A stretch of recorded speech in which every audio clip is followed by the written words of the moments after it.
ನಾನಿವತ್ತು ಬಂದಿರೋದು ಭಾರತಿ ಸಿಟಿಯಲ್ಲಿರುವ ಝೂಡಿಯೋಗೆ. ಹೆಲ್ಲೋ ಬೆಂಗಳೂರು, ಬನ್ನಿ ಒಳಗಡೆ ಹೇಗಿದೆ ಅಂತ ನೋಡ್ಕೊಬರೋಣ. ಬನ್ನಿ ಕಲೆಕ್ಷನ್ಸ್ ಹೇಗಿದೆ ಅಂತ ನೋಡ್ಕೊಬರೋಣ. ಮೊದಲು 1 ಪೀಸ್ ಡ್ರೆಸ್ಸಸ್ ನೋಡೋಣ. ನಾನಿದನ್ನ ಟ್ರೈ ಮಾಡ್ತೀನಿ, ನೋಡಿ ಹೇಗಿದೆ ಅಂತ ಕಮೆಂಟ್ ಮಾಡಿ ಹೇಳಿ.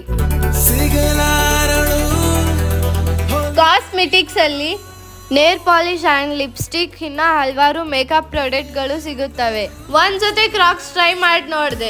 ಆಮೇಲೆ ಪರ್ಫ್ಯೂಮ್ ಕಲೆಕ್ಷನ್ ಹತ್ರ ಹೋದೆ. ನಮ್ಮ ಅಕ್ಕ ಒಂದೆರಡು ಟ್ರೈ ಮಾಡೋದ್ಲ, ಅವಳಿಗೆ ಇಷ್ಟ ಆಯ್ತು. ನಮಗೇನ್ ಇಷ್ಟ ಆಯ್ತು ಅದನ್ನ ತಗೊಂಡು ಬಿಲ್ ಕೌಂಟರ್ ಹತ್ರ ಬಂದ್ವಿ. ನನಗೇನ್ ಇಷ್ಟ ಆಯ್ತು ನಾನ್ ತಗೊಂಡೆ, ನಮ್ಮ ಅಕ್ಕನ್ಗೇನ್ ಇಷ್ಟ ಆಯ್ತು ಅವಳು ತಗೊಂಡೋದ್ಲು. ಆದ್ರೆ ಬಿಲ್ ಮಾತ್ರ ನಾನೇ ಕೊಡ್ಬೇಕು. ಆಚೆ ಬಂದ್ಬಿಟ್ಟು ಗೋಲ್ಗಪ್ಪ ತಿನ್ನಿಸ್ಬೇಕು ಅಂತ ಅದಕ್ಕೆ ತಿಂದ್ವಿ. ಇವತ್ತಿನ ನಮ್ ವಿಡಿಯೋ ಝೂಡಿಯೋಲಿತ್ತು. ಓಕೆ ಝೂಡಿಯೋ ಬಾ. ಇವತ್ತಿನ ವಿಡಿಯೋ ಇಷ್ಟ ಆದ್ರೆ ನಮ್ ಪೇಜ್ ನ ಫಾಲೋ ಮಾಡ್ಕೊಳ್ಳಿ.